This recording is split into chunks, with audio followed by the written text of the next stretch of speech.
Hello everyone, welcome to pathways academy. তোমরা যদি আমাদের আগের ক্লাসটা দেখে থাকো তাহলে দেখবে আগের ক্লাসে আমরা করিয়েছিলাম বহির্জাত প্রক্রিয়া কি ও তার ফলে সৃষ্ট ভূমিরূপ সম্বন্ধে। আমরা আগের ক্লাসে পড়েছিলাম ভূমিরূপ কি, অন্তর্জাত প্রক্রিয়া কি, বহির্জাত প্রক্রিয়া কাকে বলে এবং বহির্জাত প্রক্রিয়ার বিভিন্ন ধরনের পর্যায়, যেমন পর্যায়ন, তার মধ্যে দুটো ভাগ আছে, অবরোহণ এবং আরোহণ। চলো আজকে জানা যাক নদীর কাজ সম্বন্ধে বা ওয়ার্কস অফ রিভার।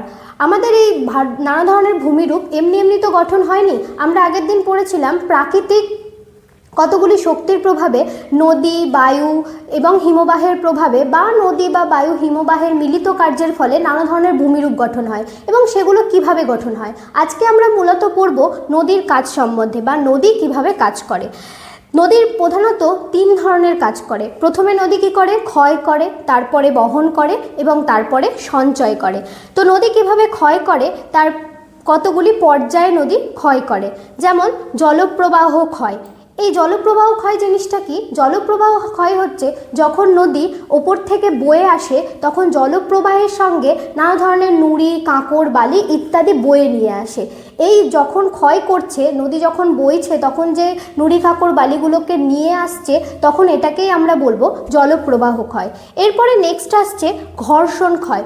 তোমরা দেখবে যখন দুটো বড় বড় পাথর বা ছোট ছোট পাথরের ঘর্ষণ লাগে তখন সেগুলো ভেঙে যায়, দিয়ে ক্ষয় হয়। নদীর ক্ষেত্রেও সেম জিনিসটাই ঘটে। তারপরে আসছে অবঘর্ষণ। অবঘর্ষণ হচ্ছে যখন তোমরা দেখবে অনেক উঁচু থেকে একটা জিনিস নিচের দিকে পড়ে তখন তার পাশেও যেমনি ক্ষয় হয় তেমনি তার নিচেও ক্ষয় হয়, মানে পার্শ্বক্ষয়ও হয় এবং নদীর তলদেশেও ক্ষয় হয়। এই ঘটনাটাকেই আমরা বলছি অবঘর্ষণ ক্ষয়। নেক্সট আসছে দ্রবণ। দ্রবণ একটা ইন্টারেস্টিং জিনিস। দ্রবণ কখন ক্ষয় করে? জলের মধ্যে যেমন আম্লিকতার পরিমাণ বাড়তে থাকে তখন বিভিন্ন ধরনের শিলা সেটা জলের আম্লিকতার সঙ্গে মিশে গিয়ে রাসায়নিক বিক্রিয়া করে, তার ফলেও কিন্তু দ্রবণ ক্ষয় হয়। এবার আমরা আলোচনা করব বহন নিয়ে। নদী কিভাবে বহন কার্য করে। আমরা আগেরটাতেই বললাম নদী ক্ষয় করছে দ্রবণ ক্রিয়ার মাধ্যমে। এরপরে নদী ক্ষয় করবে দ্রবণ প্রক্রিয়া, মানে দ্রবণ ক্রিয়ার ফলে যে জিনিসগুলো ক্ষয়প্রাপ্ত হলো, নুড়ি, কাঁকড়, বালি, সেগুলো দ্রবণ প্রক্রিয়ার মাধ্যমে নদী কিন্তু বহন করে বা বয়ে নিয়ে চলে। তারপর সে ভাসমান প্রক্রিয়া। ভাসমান প্রক্রিয়া হচ্ছে প্রচণ্ড সূক্ষ্ম সূক্ষ্ম বালি, নুড়ি, কাঁকড়, বালি খুব সূক্ষ্ম, যেগুলো খুব হালকা, সেগুলো কি হয় নদীর সাথে সাথে বয়ে নিয়ে নদী এগিয়ে যায়। তার সেইখানে যেটা তৈরি হয় সেটা হচ্ছে ভাসমান প্রক্রিয়া। এরপর খুব একটা ইন্টারেস্টিং বা ইম্পর্টেন্ট প্রক্রিয়া সেটা হচ্ছে লম্ফদান প্রক্রিয়া। এই লম্ফদান প্রক্রিয়াটা হলো নদী যখন প্রচণ্ড আকারে বড় বোল্ডার, অনেক বড় বড় নদীর কাঁকড়, বালি বয়ে নিয়ে যায় তখন খুব জোরে আঘাত করে, একদম তলদেশে অবধি সেটাকে কিন্তু চলে যায়। সেই যে ক্ষয়টা করে সেটাকেই আমরা বলবো লম্ফদান প্রক্রিয়া। এরপরে আকর্ষণ প্রক্রিয়া। আমরা সবাই জানি নুড়ি, কাঁকড়, বালি এগুলো সব সময় মাটির সাথে লেগে থাকে বা অভিকর্ষের টানে কি করি আমরা সবাই হেঁটে চলে বেড়াই। আমরা কিন্তু সবসময় মাটির সাথেই হেঁটে চলে বেড়াই, আমরা কিন্তু আকাশে উড়ি না। তো সেই কারণেই সেই অভিকর্ষের টানে নুড়ি, কাঁকড়, বালিও সবসময় মাটির সংস্পর্শে থাকার চেষ্টা করে বা মাটির সংস্পর্শে থাকে। তখন যে বড় বড় নুড়ি, কাঁকড়, বালি সেটাকে মাটিকে আঘাত করে। এভাবেই নদী নিম্নক্ষয় বা পার্শ্বক্ষয়, এভাবেই নদী এগিয়ে যায় এবং তার বহন ক্রিয়া সম্পন্ন করে। নেক্সট আসছে সঞ্চয়। সঞ্চয় হচ্ছে এটা কোনো প্রক্রিয়া নয়, সঞ্চয় বিভিন্ন সময় হতে থাকে। যেমন উচ্চ গতিতেও নদী সঞ্চয় করে, যাকে আমরা বলি পার্বত্য প্রবাহ। এখানে আমরা তোমাকে একটা ছবি দেখানোর চেষ্টা করেছি। এখানে দেখো, তোমরা দেখতেই পাচ্ছ নদী যখন পার্বত্য প্রবাহ থেকে মানে উচ্চ গতি থেকে ক্ষয় করছে তখন সেটাকে বলে পার্বত্য প্রবাহ। এরপরে নদী একটি সমতল জায়গাতে এসে প্রবেশ করে, এই জায়গাটায় প্রবেশ করছে সেটাকে আমরা বলবো সমভূমি প্রবাহ বা মধ্যগতি। এরপরে নদী তারপরে নিম্ন গতিতে প্রবেশ করে। নিম্ন গতিতে নদী কি করে? বিভিন্ন ধরনের বদ্বীপ সৃষ্টি করে, এটাকে বলছে বদ্বীপ প্রবাহ। তাহলে আমরা বুঝলাম নদী কিভাবে ক্ষয় করছে বা বহন করছে বা সঞ্চয় করছে। এরপরে আমরা যেটা পড়ব নদীর ক্ষয়কার্যের ফলে সৃষ্ট ভূমিরূপ সম্বন্ধে জানব। নদী এই ক্ষয়কার্য চলাকালীন বিভিন্ন ধরনের ভূমিরূপ তৈরি করে। কি ধরনের ভূমিরূপ তৈরি করে চলো জানা যাক। আই আকৃতির উপত্যকা বা ক্যানিয়ন, এটি মূলত দেখতে পাওয়া যায় শুষ্ক বা মরু অঞ্চলে। মরু অঞ্চলে নদী প্রচণ্ড জোরে যখন ক্ষয় করে তখন সেখানে একটি লম্বা বা সংকীর্ণ ছোট লম্বা আকৃতির একটি ধরনের ভূমিরূপ গঠিত হয়। কেন জানো? কেননা অনেক উঁচু থেকে যখন কোনো নুড়ি কাকর বালি পড়ে তখন ডিরেক্ট আমরা সবসময় জানি নিচের দিকে পড়ে। এবার নিচের দিকে পড়ার কারণেই সেখানে একটি লম্বা আকৃতির একটা আই শেপের একটা আকৃতির ভূমিরূপ গঠন হতে দেখা যায়, যেটাকে আমরা মূলত বলবো ক্যানিয়ন। এর একমাত্র উদাহরণ বা পৃথিবীর সবথেকে বড় উদাহরণ হচ্ছে ইউএসের গ্র্যান্ড ক্যানিয়ন। এরপরে আসছি আমরা ভি আকৃতির উপত্যকা বা গিরিখাত সম্বন্ধে। ভি আকৃতির উপত্যকা কাকে বলে? নদী উচ্চগতিতে নদীর তীব্র নিম্নক্ষয় এবং বৃষ্টির জলের কারণে যখন ওপর থেকে নদীটা পড়ে তখন খুব জোরে পড়ে এবং সবসময় নিচের দিকটা প্রচণ্ড হারে ক্ষয় করতে থাকে। এবং বৃষ্টির কারণে তোমরা অনেক সময় শুনবে যে পাহাড়ে প্রচণ্ড বৃষ্টির কারণে পার্শ্বক্ষয় হচ্ছে বা ধস নামছে। সেই ধসের কারণে দুটো পাহাড় থেকে যখন নুড়ি কাকর বালি এদিক থেকেও নেমে আসে এদিক থেকেও নেমে আসে তখন এটা আকৃতিটা এরকম অনেকটা ভি শেপের মতো হয়, তাই এটাকে বলছে ভি আকৃতির উপত্যকা। এর উদাহরণ তোমরা অনেক পাবে। আমাদের ভাগীরথী নদী উপত্যকাতে এই ধরনের ভি আকৃতির উপত্যকা দেখতে পাওয়া যায়। আমাদের এখানে তোমাদের ক্লাস 10-এর সবথেকে একটা ইম্পর্ট্যান্ট কোশ্চেন যেটা সব সময় আসে সেটা হচ্ছে গিরিখাত ও ক্যানিয়নের মধ্যে পার্থক্য। এটা খুব ইম্পর্ট্যান্ট একটা কোশ্চেন। তো তোমরা বুঝতেই পারলে গিরিখাত কি আর ক্যানিয়ন কি।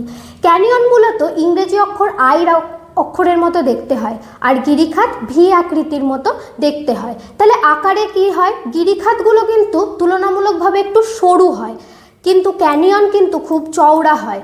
গভীরতা, গিরিখাতের গভীরতা কিন্তু খুব গভীর আর খুব খাড়া হয়, যেহেতু এই রকম হচ্ছে তাই খুব গভীরও হয় এবং চারিপাশের এই দিকটা ঢাল থাকে বলে এটা কিন্তু খুব খাড়া ধরনের হয়। কিন্তু ক্যানিয়ন খুব প্রশস্ত বা ক্যানিয়ন খুব লম্বা হয়, যেহেতু আই আকৃতির উপত্যকা তাই এই ধরনের লম্বা হয়। পাহাড়ি অঞ্চলে মূলত গিরিখাত দেখতে পাওয়া যায় কিন্তু শুষ্ক মরু অঞ্চলে আই আকৃতির উপত্যকা বা ক্যানিয়ন দেখতে পাওয়া যায়। এর উদাহরণ আগে আমরা বললাম যে ওটা গ্র্যান্ড ক্যানিয়ন দেখতে পাওয়া যায় গ্র্যান্ড ক্যানিয়নে, আর গিরিখাত দেখতে পাওয়া যায় ভাগীরথী নদীর উপত্যকায়। নেক্সট আমরা আরও কতগুলো দেখে নেব ভূমিরূপ। সেটা হচ্ছে জলপ্রপাত। নদীর জল, জলপ্রপাত জিনিসটা কি? নদীর জল যখন অনেক উঁচু থেকে কোথাও একটা পড়ে সেই নিচে অনেকটা খাল তৈরি হয়ে যায়। তোমরা অনেক সময় দেখবে যে বৃষ্টি পড়ে, যখন প্রচণ্ড জোরে বৃষ্টি পড়ে তখন দেখবে মাটিগুলো কিন্তু ফুটো ফুটো, যেই জায়গাটায় বৃষ্টি হয় মাটিগুলো সেখানে কিন্তু ফুটো ফুটো হয়ে যায়। ওপর থেকে প্রচণ্ড জল কিন্তু নিচের দিকে পড়ে। এই ঘটনাটাই বা এই ধরনের যখন পাহাড় থেকে উঁচু কোনো জল পড়ে তখন সেইটাকে বলছে জলপ্রপাত। তো আমাদের এখানে সবথেকে বড় জলপ্রপাত পৃথিবীতে সেটা হচ্ছে নায়াগ্রা জলপ্রপাত। আমরা এখানে জলপ্রপাতের একটা ছবি অ্যাটাচ করেছি, তোমরা দেখতে পারো। এরপরে আসছে মন্থকূপ। মন্থকূপ কি? নদীর জল যখন প্রচণ্ড, নদীর ক্ষয়কার্যের ফলে নদীর জল কিন্তু প্রচণ্ড স্পিডে থাকে বা নদীর গতি কিন্তু চরম থাকে, সেই টাইমে নদীর তলদেশে প্রচণ্ড গোল আকারের এক ধরনের কূপ তৈরি হয় বা গোল ধরনের একটা গর্ত তৈরি হয়, সেটাকে আমরা কি বলবো? মন্থকূপ। বা মন্থকূপকে কিন্তু অনেক সময় এক নামের বলা হয় পটহোল। এটাকে কি বলা হয়? পটহোল। তোমরা আশা করি বুঝতে পারছো। আর আসবে সংখ্যলিত শৈলশিলা। এরপরে আসছে সংখ্যলিত শৈলশিলা। সংখ্যলিত শৈলশিলা জিনিসটা কি? পার্বত্য অঞ্চলে নদীর গতিপথে কোনো কঠিন শিলা, নদী যখন বয়ে যাচ্ছে তখন নদীর গতিপথে অনেক ধরনের শিলা থাকে, কঠিন শিলা থাকে, কোমল শিলা থাকে। মূলত কঠিন শিলাগুলো ভেঙে কেটে বেরিয়ে যাওয়া যায় না, কঠিন শিলাকে ভাঙতে খুব কষ্ট হয়। কিন্তু কোনো কোমল শিলা যদি থাকে সেটাকে নদী খুব সহজেই ভেঙে কিন্তু পাশ কাটিয়ে চলে যায় নদীর জলের স্পিডের কারণে। কিন্তু যখন সেখানে কঠিন ধরনের শিলা থাকে তখন নদী কিন্তু সেটাকে না ভেঙে পাশ কাটিয়ে বেঁকে বেঁকে চলতে শুরু করে। এই ঘটনাকেই আমরা বলবো সংখ্যলিত শৈলশিলা গঠন করে। যখন পাশ কাটিয়ে বেঁকে বেঁকে যায় তখন দেখতে অনেকটা আংটির মতো লাগে। সামনে থেকে যদি তুমি দেখো তাহলে এই রকম, তার উপর এরকম এরকম দেখতে অনেকটা আংটির মতো লাগে। এই ঘটনাকেই আমরা বলবো সংখ্যলিত শৈলশিলা। এই ধরনের ভূমিরূপ গঠন হয়ে থাকে। তো আমরা নদীর ক্ষয়কার্যের ফলে সৃষ্ট ভূমিরূপ সম্বন্ধে জানলাম। এরপরে আমরা বোঝার চেষ্টা করব নদীর সঞ্চয় কার্যের ফলে। তার আগে আমি বলে দিই, নদীর বহন কার্যের ফলে কিন্তু কখনো কোনো ভূমিরূপ গঠিত হয় না। কেননা নদী যখন তার জিনিসপত্র নিয়ে, নুড়ি, কাকর, বালি, বোল্ডার যাই বলো, সেগুলো নিয়ে বয়ে যাচ্ছে, সেই টাইমে কিন্তু কোনো ধরনের ভূমিরূপ গঠন হয় না। সেই ক্ষয়ের টাইমে এক ধরনের ভূমিরূপ গঠন হয়, এবং যখন সেটাকে বয়ে নিয়ে যায় সঞ্চয় চলে, তখন সেই সঞ্চয় কার্যের ফলে কিন্তু বিভিন্ন ধরনের ভূমিরূপ আবার আমরা গঠন করতে পাই দেখব। নদীর সঞ্চয় কার্যের ফলে গঠিত ভূমিরূপের প্রথমেই আসছে স্বাভাবিক বাঁধ। আমরা আগেই পড়েছি সঞ্চয় বিভিন্নভাবে ঘটতে পারে। যখন নুড়ি, কাকর, বালিকে নদী নিয়ে চলে এলো, তখন একটা টাইম পর নদীর মধ্যগতির পর, নদী যখন মধ্যগতিতে প্রবাহিত হয়, মধ্যগতির পর নদীর কিন্তু স্পিড বা গতিবেগ অনেকটাই কমে যায়। যেমন স্বাভাবিক বাঁধ, নদী বন্যার সময় দুপাশের ভারী পলি আর সেগুলোকে বয়ে নিয়ে যায় না, কেননা সমভূমিতে নদী প্রবেশ করেছে, সেখানে খাড়া ঢাল নেই, নদীর স্পিড কমে গেছে, গতি কমে গেছে, যাই বলো না কেন সেটা কমে গেছে। তাই তখন নদী নিজ পাশের সাইডে যে পলি, বালি, মৃত্তিকাগুলো থাকে, সেগুলো কিন্তু চারিপাশে দুপাশে জমা হতে শুরু করে, যাকে আমরা বলবো স্বাভাবিক বাঁধ। তোমরা এখানে দেখতেই পাচ্ছ স্বাভাবিক বাঁধের একটা ছবি। স্বাভাবিক বাঁধকে ইংরেজিতে বলে ন্যাচারাল লিভ। এরপরে আসছে বন্যা সমভূমি বা প্লেন ল্যান্ড। প্লেন ল্যান্ড আমরা জানি, প্লেন ল্যান্ডে আমরা যারা এই রিজিয়ানে থাকি তারা জানি যে প্লেন ল্যান্ড কি, আমাদের এখানে পুরোটাই প্লেন ল্যান্ড। তো প্লেন ল্যান্ড হলো নদীর বহন কার্যের সময় যখন নুড়ি, কাকর, বালিগুলো নিয়ে চলে এলো, তখন অনেক দিন ধরে কিন্তু সূক্ষ্ম পলি, নুড়ি, বালি জমা হতে ন্যাচারাল লিভসের পাশে বা স্বাভাবিক বাঁধ যেমন উঁচু পলি, বালি, তার থেকে নিচু, স্বাভাবিক বাঁধের থেকে নিচু তৈরি হয় বন্যা সমভূমি। এই বন্যায় সমভূমি কিন্তু প্রচণ্ড ধরনের ফার্টাইল হয় বা উর্বর হয়। এই সমভূমি কিন্তু চাষবাসের জন্য খুব উপযুক্ত। এরপরে আসবো আমরা বদ্বীপ। আমরা সবাই জানি সুন্দরবন একটা বড় ধরনের বদ্বীপ, তাই তো? পৃথিবীর সবথেকে বড় বদ্বীপের নাম নাকি সুন্দরবন। তাহলে নদী যখন মোহনায় এসে স্রোতের গতিবেগ একদম হারিয়ে ফেলে, প্রথমে তাহলে তোমরা বলতেই পারো মোহনা জিনিসটা কি। মোহনা হলো নদী যখন তার গতিবেগ কম করে কোনো একটা সাগরে পতিত হয় বা সাগরে এসে মেশে, সেই জায়গাটিকে আমরা বলি মোহনা। তো নদী যখন মোহনায় এসে স্রোতের গতি কমিয়ে গেলে বহন করা পলি, বালিগুলো একটা ত্রিভুজ আকৃতির মতো করে থাকে, সেই ধরনের ভূমিরূপকেই আমরা বলবো বদ্বীপ। আমি আগেই বললাম সবথেকে বড় বদ্বীপ হচ্ছে সুন্দরবন বদ্বীপ। এরপরে আসছে পাখা বা পলল পাখা। পাহাড়ি অঞ্চল থেকে একদম এক্স্যাক্ট যখন নিচে নামে নদীটা, তখন সেখানে নামার ফলে গতি প্রচণ্ড হ্রাস পায়, সেখানে পলিগুলো জমা হয়ে দেখতে অনেকটা পাখার মতো হয়, তাকেই আমরা বলবো পলল পাখা বা পাখা। যার উদাহরণ হচ্ছে হিমালয়ের পাদদেশে অনেক ধরনের পলল পাখা বা পাখা এই ধরনের ভূমিরূপ গঠিত হতে তোমরা দেখে থাকবে।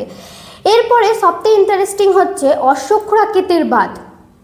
সমভূমিতে নদী আঁকাবাঁকা পথে প্রবাহিত হলে বাঁক সৃষ্টি হয়। সমভূমিতে যখন নদী এলো, তখন আবার সেই কোমল শিলা আর কঠিন শিলার মধ্যে লড়াই, তখন তো নদীর গতিবেগ একদম কমে যায়, তখন নদীগুলো এসে আর কঠিন শিলাকে ভাঙতে পারে না, সাইড কাটিয়ে কোমল শিলাকে সাইড কাটিয়ে সেগুলো বেরাতে থাকে।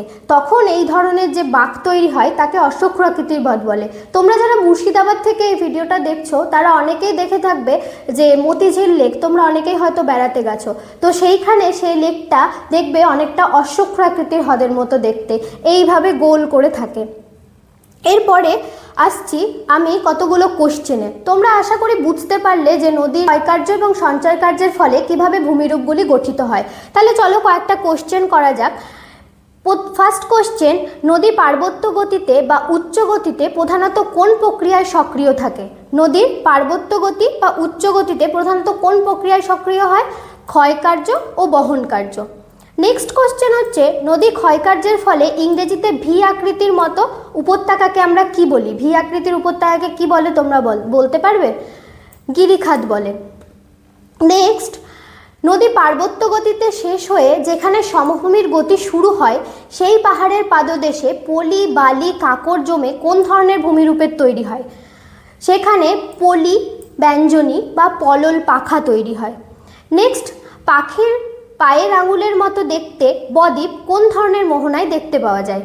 এই কোশ্চেনটা তোমাদের আমি হোমওয়ার্ক দিলাম। তোমরা যদি এই কোশ্চেনের অ্যান্সার জানতে পারো তাহলে আমাকে কমেন্ট সেকশনে অবশ্যই জানাতে ভুলো না। এবং তোমরা যদি ইউটিউব থেকে আমাদের দেখে থাকো তাহলে আমাদের পাশে থাকা সাবস্ক্রাইব বাটনটি ক্লিক করে দাও, এবং ফেসবুক থেকে দেখে থাকলে আমাদের অবশ্যই ফলো করো। Thank you.